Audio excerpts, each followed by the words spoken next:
प्रथम करंतिय 8 अध्याय देवप्रसाद प्रसंग। देवप्रसाद संबंधरे मोहर उत्तर एही, आंभ समस्तंकर ज्ञान अछि बोली तुम्हे माने जहा कहुअछ ताहा आंभे माने जाणु। ज्ञान अहंकार जन्माए किंतु प्रेमरु निष्ठा जात हुए। जदि केही कौनसी विषय ज्ञानी बोली मने करे तेबे ताहार जेपरि जानिबा उचित से ए पर्यंत सेपरि जानि नाही। किंतु जदि केही ईश्वर को प्रेम करे सेही जन ताहांको परिचित। एणु देवप्रसाद भजन विषय रे आंभे माने जाणु जे जगतरे देवता बोली किछि नाही, आउ एक ईश्वर बिना द्वितीय नाही। कारण स्वर्ग रे हेउ बा पृथ्वी रे हेउ जेउ मानंकु देवता बोली कहंती, यद्यपि से माने थाई पारंती एपरि तो अनेक देवता ओ अनेक प्रभु अछन, तथापि आंभ मानकर एकमात्र ईश्वर अर्थात जो पितांक ठारू समस्त विषय होइअछि आउ आंभे माने ताहांको निमंते होइअछु, पुणी एकमात्र प्रभु अर्थात यीशु ख्रीष्ट ताहांको द्वारा समस्त विषय होइअछि, पुणी ताहांको द्वारा आंभे माने होइअछु। तथापि समस्तंकर एही ज्ञान नाही। किंतु केतेक लोक ए पर्यंत देवता अछि बोली भाबी देवप्रसाद भजन करती, आउ सेमानकर विवेक दुर्बल थिबारु कलुषित हुए। किंतु खाद्यद्रव्य आंभमानंकु ईश्वरଙ୍କ निकटरे ग्राह्य कि अग्राह्य कराए नाही। भजन न कले आंभमानंकर क्षति हुए नाही, किंबा भजन कले आंभमानंकर लाभ हुए नाही। किंतु सावधान, काले तुम्भमानंकर एही अधिकार दुर्बल मानंकर झुंटिबार कारण हुए। कारण ज्ञानी जे तुम्भकु जदि केही देवालय रे भजन रे बसिबार देखे तेबे से दुर्बल होइथिले तार विवेक कौन देवप्रसाद भजन करबाकू साहसिक हेब नाही। एणु जेउ दुर्बल भ्राता निमंते ख्रीष्ट मृत्युभोग कले से तुम्भ ज्ञान द्वारा नष्ट हेउअछि। एही प्रकारे भाई मानक विरुद्ध रे पाप करी वो सेमानक दुर्बल विवेक को आघात करी तुम्हे माने ख्रीष्टଙ୍କ विरुद्ध रे पाप करूअछ। अतएव जदि खाद्य द्रव्य मोहर भाईर विघ्नर कारण हुए तेबे मोहर भाई जेपरी मो द्वारा विघ्न न पाए एथिपाई मु केबे हेले मांस खाइबी नाही। प्रथम करंतिय 9 अध्याय प्रेरितंकर अधिकार व कर्तव्य। मु कोन स्वाधीन नुहे, मु कोन जणे प्रेरितक नुहे, मु कोन आंभमानंक प्रभु जीशुंकु दर्शन करि नाही। तुम्हे माने कोन प्रभुंक ठारे मोहर कृत कर्म नुह, तुम्हे माने कोन प्रभुंक ठारे मोहर कृत कर्म नुह। यद्यपि मु अन्य मानंक निकटरे जणे प्रेरित नुहे, तथापि तुम्भ मानंक निकटरे अवश्य जणे प्रेरित। कारण प्रभुंक ठारे तुम्हे माने मोहर प्रेरित पदर मुद्रांक स्वरूप। मोहर समालोचक मानंकु मोहर उत्तर एही, भजन पान करबाकू कोन आंभमानंकर अधिकार नाही। अन्य समस्त प्रेरित प्रभुंक भातृवर्ग केफांक परि विश्वासिनी स्त्री विवाह करी संगरे घेनी भ्रमण करबाकू कोन आंभमानंकर अधिकार नाही। किंबा जीविका निर्वाहर परिश्रम परित्याग करबाकू कोन केवल मोहर ओ वर्णबांकर अधिकार नाही। किए निज व्ययरे केबे सैनिक वृत्ति करे, किए द्राक्षा क्षेत्र करी सेथिर फल भोजन न करे, अबा किए पशुपल पालन करी पलर दुग्ध पान न करे। मु मनुष्य भावरे कोन एही सब कथा कहुअछि, व्यवस्था मध्य कोन एही सब कथा कुहे नाही। कारण मोसांक व्यवस्था रे एहा लेखा अछि, बेंगल रे बुलुथिबा बलदर मुहरे तुंडी दियो नाही। ईश्वर कोन बलद विषय रे चिंता करते, से कोन केवल आंभमानंक निमंते एहा कहंती नाही। हाँ, आंभमानंक निमंते एहा लिखित होइअछि, जेपरि जे चाष करे आशारे ताहार चाष करिबा उचित, आउ जे बेंगला पकाए भाग पाइबा आशारे तार बेंगला पकाइबा उचित। जदि आंभे माने तुम्भमानंक निमंते पारमार्थिक बीज बपन करिअछु, तेबे तुम्भमानंकर ऐहिक शस्य छेदन कले कोन गुरुतर विषय। जदि अन्य माने तुम्भमानंक अंशाधिकारी अटंती तेबे आंभे माने कोन आहुरी अधिक नहु। तथापि आंभे माने सेही अधिकार व्यवहार करिनाहु। किंतु जेपरि आंभे माने ख्रीष्टंक सुसमाचारर कौनसी बाधा न जन्माओ एथिपाई समस्त सह्य करूअछु। जेउमाने मंदिर सेवा करती से माने जे मंदिर खाद्य पाती, पुणी जेउमाने बेदीर सेवा निविष्ट रहती से माने जे बेदी सहित अंशी हुअंती यह कौन जानु नहीं। सही प्रकार जो माने सुसमाचार प्रचार करती से माने जे सुसमाचार द्वारा जीविका निर्वाह करिवे यह प्रभु आदेश देइअछंती। किंतु मु एही सबु विषय किछि व्यवहार करि नाही। आउ मो प्रति जे एही परि करा जिवो एथिपाई मु एही सबु लेखु नाही, कारण केही मोहर एही दर्प व्यर्थ करिबा अपेक्षा बरं मोहर मरिबा भल। कारण मु जदि सुसमाचार प्रचार करे सेथिरे मोहर दर्प करिबार किछि नाही, जेणु ताहा करिबा निमंते मु बाध्य। आउ जदि मु सुसमाचार प्रचार न करे तेबे हाय मु दंडर पात्र। कारण जदि मु स्वेच्छारे एहा करे तेबे मोहर पुरस्कार अछि, किंतु जदि स्वेच्छारे न करे तेबे हे सेवक पदर भार मोठारे समर्पित होइअछि। तेबे मोहर पुरस्कार कौन? ताहा एही जेपरि मु सुसमाचार रे थिबा मोहर अधिकार व्यवहार न करी सुसमाचार प्रचार करू करू सेही सुसमाचार को बिना मूल्यर विषय करे। कारण जेपरि मु अधिक संख्यक लोक लाभ करि पारे एथिपाई मु काहारी अधीन न हेले हे निजकु समस्तंक दास कली। जेपरि मु जिहुदी माननकु लाभ करि पारे एथिपाई जिहुदी माननक निकटरे मु जिहुदी परि हेली। जेपरि व्यवस्था अधीन रे थिबा लोकमाननकु लाभ करि पारे एथिपाई मु व्यवस्थार अधीन न हेले सुधा व्यवस्था अधीन लोकमाननक निकटरे व्यवस्था अधीनर परि हेली। जेपरि मु व्यवस्था विहीन लोकमाननकु लाभ करि पारे एथिपाई मु ईश्वरंक व्यवस्था विहीन न होई ख्रीष्टंक व्यवस्थार अनुगत हेले हे व्यवस्था विहीन लोकमाननक निकटरे व्यवस्था विहीन परि हेली। जेपरि मु दुर्बल माननकु लाभ करि पारे एथिपाई मु दुर्बल माननक निकटरे दुर्बल परि हेली। जेपरि मु जे कौनसी प्रकारे केतेकंकु रक्षा करि पारे एथिपाई मु समस्तंक निकटरे सबु प्रकार होइअछि।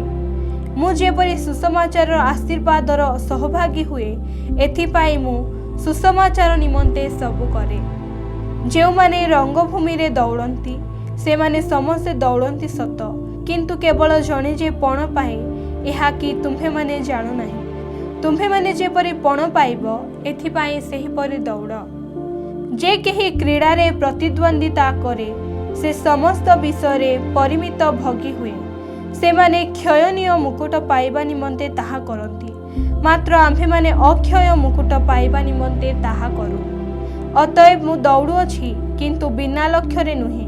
मु मुष्टियुद्ध करूअछि किंतु शून्य को आघात करिबा लोक परि नुहे। अन्य लोक मानक निकटरे प्रचार करी काले मु निजे कौनसी प्रकारे अग्राह्य हुए एथिपाई मोहर निज शरीर को कष्ट दे बसरे दास करी रखुअछि। प्रथम करंत्य 10 अध्याय इस्राएल रो इतिहास रु चेतावनी। कारण हे भाई माने आंभ मानक पितृपुरुष समस्ते मेघ तले थिले, आउ समस्ते समुद्र मध्य दे गमन कले। पुणी समस्ते मेघ और समुद्र रे मशांक उद्देश्य रे बाप्तिजित हेले, आउ समस्ते एक पारमार्थिक खाद्य भोजन कले वो समस्ते एक पारमार्थिक पेय पान कले, जेणु सेमाने सेमानक अनुवर्ती पारमार्थिक शैलरू पान करुथिले, आउ सेही शैल ख्रीष्ट। तथापि सेमानक मध्यरु अधिकांश ठारे ईश्वरंक संतोष नथिला, तेणु सेमाने प्रांतर रे मले। ए समस्त कथा जे तुम्हे माने अज्ञात थाओ एहा मोहर इच्छा नुहे। सेमाने जे प्रकार मंद विषयर अभिलाषी होइथिले आम्भे माने जेपरि से प्रकारे अभिलाषी न हेउ, एथि निमंते एही समस्त विषय आम्भमानक पक्षरे दृष्टांत स्वरूप होइअछि। जेपरि सेमानक मध्यरे केतेक प्रतिमा पूजक हेले सेपरि तुम्हे माने प्रतिमा पूजक हुओ नाही। जेपरि लेखा अछि, लोकमाने भोजन पान करिबाकु बसिले आउ नृत्य करिबाकु उठिले।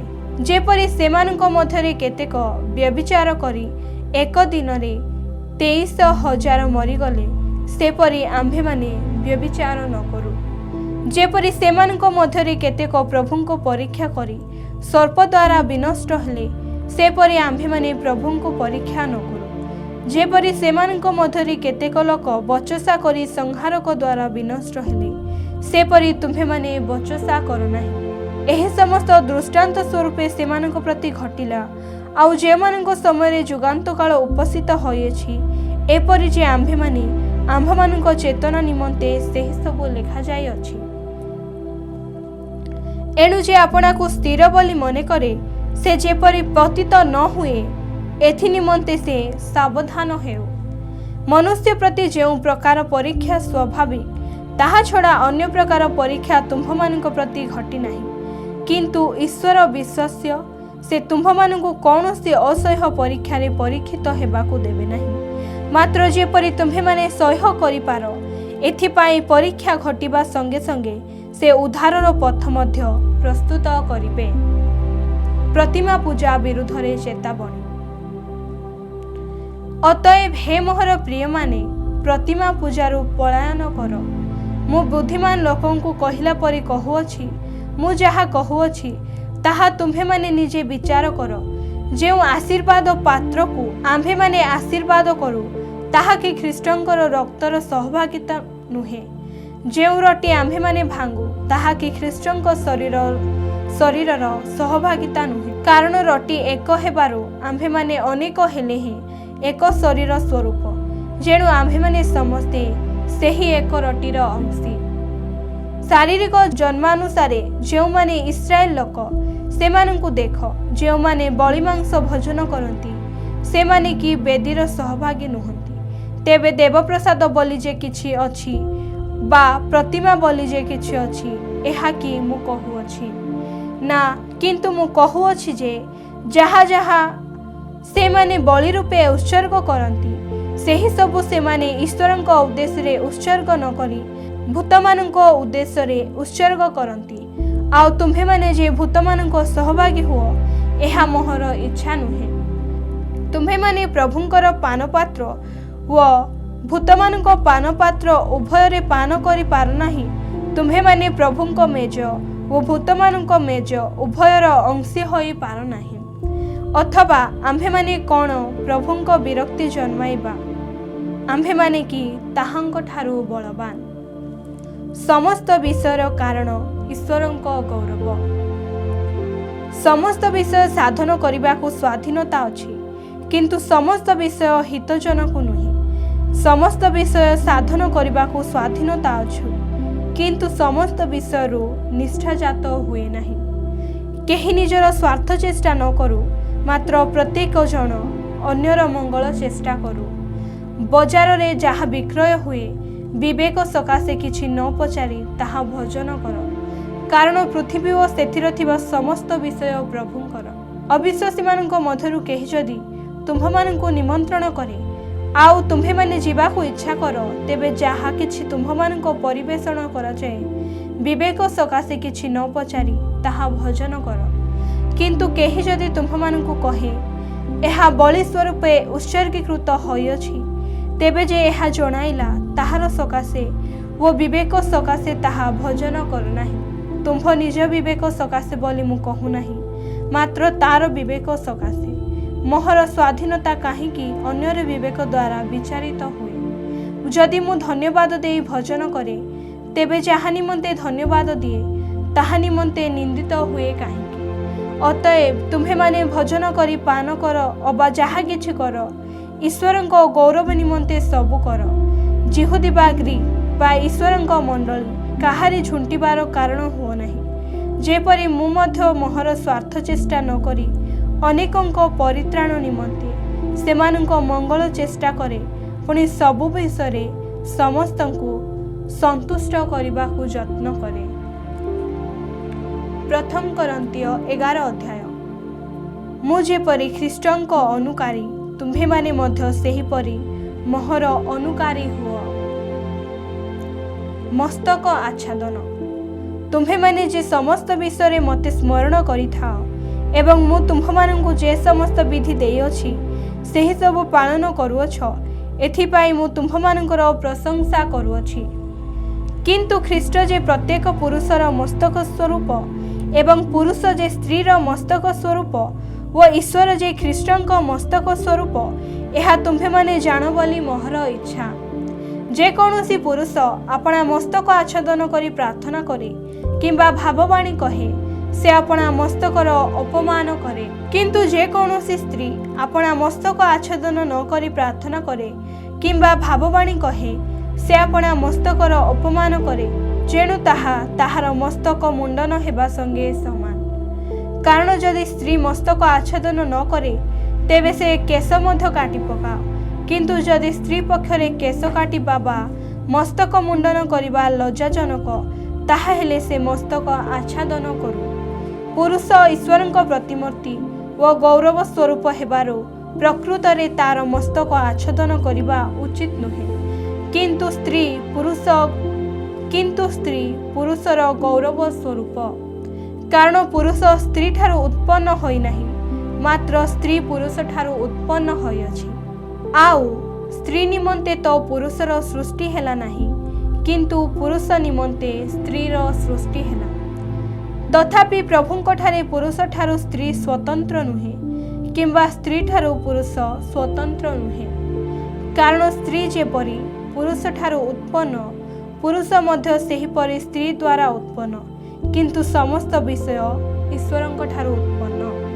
ତୁମ୍ଭେମାନେ ନିଜେ ନିଜେ ବିଚାର କର, ମସ୍ତକ ଆଚ୍ଛାଦନ ନ କରି ଈଶ୍ୱରଙ୍କ ନିକଟରେ ପ୍ରାର୍ଥନା କରିବା ସ୍ତ୍ରୀ ପକ୍ଷରେ କ'ଣ ଉପଯୁକ୍ତ? ପ୍ରକୃତି ନିଜେ କି ତୁମ୍ଭମାନଙ୍କୁ ଶିକ୍ଷା ଦିଏ ନାହିଁ ଯେ ପୁରୁଷ ଦୀର୍ଘ କେଶ ରଖିଲେ ତାହା ପକ୍ଷରେ ତାହା ଅପମାନଜନକ, କିନ୍ତୁ ସ୍ତ୍ରୀ ଦୀର୍ଘ କେଶ ରଖିଲେ ତାହା ପକ୍ଷରେ ତାହା ଗୌରବଜନକ। କାରଣ ଆବରଣ ସ୍ୱରୂପେ ତାର କେଶ ତାହାକୁ ଦିଆଯାଇଅଛି। କିନ୍ତୁ କେହି ବିବାଦ କରିବାକୁ ଇଚ୍ଛା କଲେ ସେ ଜାଣୁ ଯେ ଆମ୍ଭମାନଙ୍କର ଏକ ପ୍ରକାର ରୀତି ନାହିଁ କିମ୍ବା ଈଶ୍ୱରଙ୍କ ମଣ୍ଡଳୀ ସମୂହର ନାହିଁ। ପ୍ରଭୁ ଭଜ। କିନ୍ତୁ ତୁମ୍ଭମାନଙ୍କର ସମାଗମ ଯେ ହିତକର ନ ହୋଇ ବରଂ ଅହିତକର ହେଉଅଛି, ଏଥିରେ ମୁଁ ତୁମ୍ଭମାନଙ୍କର ପ୍ରଶଂସା କରି ନ ପାରି ଏହି ଆଦେଶ ଦେଉଅଛି।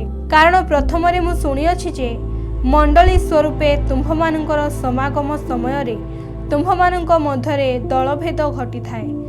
ଆଉ ମୁଁ କେତେ ପରିମାଣରେ ଏହା ବିଶ୍ୱାସ କରୁଅଛି, ଯେପରି ତୁମ୍ଭମାନଙ୍କ ମଧ୍ୟରେ ପରୀକ୍ଷା ସିଦ୍ଧ ଲୋକମାନେ ପ୍ରକାଶିତ ହୁଅନ୍ତି। ଏଥିପାଇଁ ତୁମ୍ଭମାନଙ୍କ ମଧ୍ୟରେ ତ ଦଳଭେଦ ନିଶ୍ଚୟ ଘଟିବ। ତୁମ୍ଭମାନଙ୍କର ସମାଗମ ହେବା ସମୟରେ ତୁମ୍ଭେମାନେ ପ୍ରଭୁ ଭୋଜ ପାଳନ କରି ନଥାଅ। କାରଣ ଭୋଜନ ସମୟରେ ପ୍ରତ୍ୟେକ ଜଣ ଅନ୍ୟର ଅପେକ୍ଷା ନ କରି ଆପଣା ଆହାର ଭୋଜନ କରେ। ସେଥିପାଇଁ ଜଣେ କ୍ଷୁଧାରେ ରହେ ଓ ଅନ୍ୟ ଜଣେ ମାତାଲ ହୁଏ। କ'ଣ ତୁମ୍ଭମାନଙ୍କର କି ଭୋଜନ ପାନ କରିବା ନିମନ୍ତେ ଘର ନାହିଁ? କିମ୍ବା ତୁମ୍ଭେମାନେ କ'ଣ ଈଶ୍ୱରଙ୍କ ମଣ୍ଡଳୀ କି ଅବଜ୍ଞା କରୁଅଛ? ପୁଣି ଯେଉଁମାନଙ୍କର ନାହିଁ ସେମାନଙ୍କୁ ଲଜ୍ଜା ଦେଉଅଛ। ମୁଁ ତୁମ୍ଭମାନଙ୍କୁ କ'ଣ କହିବି? କ'ଣ ତୁମ୍ଭମାନଙ୍କର ପ୍ରଶଂସା କରିବି? ଏ ବିଷୟରେ ମୁଁ ତୁମ୍ଭମାନଙ୍କର ପ୍ରଶଂସା କରୁନାହିଁ। କାରଣ ମୁଁ ପ୍ରଭୁଙ୍କ ଠାରୁ ପ୍ରାପ୍ତ ଯେଉଁ ଶିକ୍ଷା ତୁମ୍ଭମାନଙ୍କୁ ପ୍ରଦାନ କରିଅଛି, ତାହା ଏହି: ଶତ୍ରୁ ହସ୍ତରେ ସମର୍ପିତ ହେବା ରାତ୍ରିରେ ପ୍ରଭୁ ଯୀଶୁ ରଟି ଘେନି ଧନ୍ୟବାଦ ଦେଇ ତାହା ଭାଙ୍ଗି କହିଲେ, ଏହା ତୁମ୍ଭମାନଙ୍କ ନିମନ୍ତେ ମୋହର ଶରୀର, ମୋତେ ସ୍ମରଣ କରିବା ନିମନ୍ତେ ଏହା କର। ସେହିପରି ଭୋଜନ ଉତ୍ତାରେ ସେ ପାନପାତ୍ର ମଧ୍ୟ ଘେନି କହିଲେ, ଏହି ପାନପାତ୍ର ମୋହର ରକ୍ତରେ ସ୍ଥାପିତ ନୂତନ ନିୟମ। ତୁମ୍ଭେମାନେ ଯେତେଥର ଏଥିରୁ ପାନ କର, ସେତେଥର ମୋତେ ସ୍ମରଣ କରିବା ନିମନ୍ତେ ଏହା କର। କାରଣ ଯେତେଥର ତୁମ୍ଭେମାନେ ଏହି ରୋଟି ଭୋଜନ କର ଓ ଏହି ପାନପାତ୍ରରୁ ପାନ କର, ସେତେଥର ତୁମ୍ଭେମାନେ ପ୍ରଭୁଙ୍କ ଆଗମନ ପର୍ଯ୍ୟନ୍ତ ତାହାଙ୍କ ମୃତ୍ୟୁ ପ୍ରଚାର କରୁଅଛ। ଅତଏବ ଯେ କେହି ଅଯୋଗ୍ୟ ଭାବରେ ପ୍ରଭୁଙ୍କର ଏହି ରୋଟି ଭୋଜନ କରେ କିମ୍ବା ଏହି ପାତ୍ରରୁ ପାନ କରେ, ସେ ପ୍ରଭୁଙ୍କ ଶରୀରର ଓ ରକ୍ତର ଦାୟୀ ହେବ। କିନ୍ତୁ ମନୁଷ୍ୟ ଆପଣାକୁ ପରୀକ୍ଷା କରୁ, ଆଉ ସେହିପରି ଭାବେ ଏହି ରୋଟି ଭୋଜନ କରୁ ଓ ଏହି ପାତ୍ରରୁ ପାନ କରୁ। କାରଣ ଯେ ପ୍ରଭୁଙ୍କ ଶରୀରକୁ ବିଶେଷ ନ ମଣି ଭୋଜନ କରେ ଓ ପାନ କରେ, ସେ ଆପଣା ଦଣ୍ଡ ନିମନ୍ତେ ଭୋଜନ କରେ ଓ ପାନ କରେ। ଏହି ହେତୁ ତୁମ୍ଭମାନଙ୍କ ମଧ୍ୟରେ ଅନେକ ଦୁର୍ବଳ ଓ ପୀଡ଼ିତ, ପୁଣି ଅନେକେ ମହାନିଦ୍ରା ପ୍ରାପ୍ତ ଅଟନ୍ତି। କିନ୍ତୁ ଯଦି ଆମ୍ଭେମାନେ ଆପଣା ଆପଣାର ବିଚାର କରନ୍ତୁ, ତେବେ ବିଚାରିତ ହେଉନଥାନ୍ତୁ। आउ जगत सहित जेपरी दंडाज्ञा प्राप्त न हेउ एथि निमंते प्रभुंक द्वारा विचारित होई आम्भे माने शास्ति भोग करुअछु। अतएव मोहर भाई माने तुम्हे माने भजन करबा निमंते समवेत हेबा सेमरे परस्पर पाई अपेक्षा कर। तुम्भ मानक समागम जेपरी दंड निमंते न हुए एथिपाई जदि केही क्षुदित तेबे से घरे भजन करू। अवशिष्ट समस्त विषय मु गले बुझिबी। प्रथम करंतिय 12 अध्याय आत्मिक दान। हे भाई माने आत्मिक दान संबंध रे जे तुम्हे माने अज्ञ थाओ एहा मोहर इच्छा नुहे। तुम्हे माने जानो जे जेतेबेले तुम्हे माने विजाति थिलो सेतेबेले जेपरि परिचालित हेउथिलो सेहिपरि भ्रांत भावरे चालित होई मूक प्रतिमा मानक अनुगत थिलो। सेथिपाई मु तुम्भ मानकु जणाउछि ईश्वरंक आत्मा प्राप्त होई कथा कहिबा कौनसी लोक जीशु अभिशप्त बोली कुहे नाही। पुणी कौनसी लोक पवित्र आत्मा प्राप्त न होई जीशु प्रभु बोली कहि पारे नाही। अनुग्रह दान विभिन्न प्रकार किंतु आत्मा एक, सेवा विभिन्न प्रकार आउ प्रभु एक, कार्य विभिन्न प्रकार किंतु ईश्वर एक। से समस्तंक ठारे समस्त साधन करंती किंतु प्रत्येक जनकु आत्मांक गुण प्रकाशक दान साधारण हित निमंते प्रदत्त हुए। कारण जनकु आत्मांक द्वारा बुद्धिर वाक्य अन्य जनकु सेही आत्मांक शिक्षा अनुजाई ज्ञानर वाक्य, अपर जनकु सेही आत्मांक द्वारा विश्वास, आउ जनकु सेही एक आत्मांक द्वारा आरोग्य करिबार शक्ति, अन्य जनकु नाना शक्तिर कार्य साधन करिबार, आउ जनकु भाववाणी कहिबार, अन्य जनकु भिन्न भिन्न आत्मा चिन्हिबार, आउ जनकु विभिन्न परभाषा कहिबार, अन्य जनकु भाषार अर्थ करिबार शक्ति दान करा जाए। किंतु से एकमात्र आत्मा अपना इच्छा अनुसार प्रत्येक जनकु पृथक पृथक रूपे दान वितरण करी एही समस्त कर्म साधन करती। अनेक अंग विशिष्ट एक शरीर। कारण जेपरि शरीर एक आउ सेथिर अंग प्रत्यंग अनेक, मात्र शरीरर समस्त अंग प्रत्यंग अनेक हेले हे एक शरीर अटे, सेहिपरि मध्य ख्रीष्ट। जेणु आम्भे माने जिहुदी हेउ बा ग्रीक हेउ, दास हेउ बा स्वाधीन हेउ, समस्ते तो एक आत्मांक द्वारा एक शरीर हेबा उद्देश्य रे बाप्तिजित होइअछु, आउ समस्ते एक आत्मारु पान करिअछु। कारण शरीर तो एक अंग नुहे मात्र अनेक। पाप जदि कहे मो हाथ नुहे तेणु शरीरर अंग नुहे, तेबे एथि सकाशे ताहा जे शरीरर अंग नुहे ताहा नुहे। पुणी कान जदि कहे मो आखि नुहे तेणु शरीरर अंग नुहे, तेबे एथि सकाशे ताहा जे शरीर अंग नुहे ताहा नुहे। समस्त शरीर जदि चक्षु हुए तेबे श्रवण केउठारे, समस्त शरीर जदि कर्ण हुए तेबे आघ्राण केउठारे। किंतु ईश्वर अंग प्रत्यंग को गटी गटी करी शरीर रे अपना इच्छा अनुसार खंजी अछंती। आउ जदि से समस्त गोटे अंग होई थांता तेबे शरीर केउठारे। किंतु प्रकृत रे अंग प्रत्यंग अनेक मात्र शरीर एक। तोठारे मोहर प्रयोजन नाही बोली आखि हाथ को कहि पारे नाही, क्यों बा तोठारे मोहर प्रयोजन नाही बोली मस्तक पाद को कहि पारे नाही। बरं अन्य पक्षरे शरीर जे समस्त अंग प्रत्यंग अधिक दुर्बल बोली बोध हुए सेही सबु एकांत प्रयोजनीय। पुणी शरीर जेउ सबु अंग अधिक आदरहीन बोली आम्भमानंको बोध हुए सेही सबु अंग को आम्भे माने अधिकतर समादर रे भूषित करू।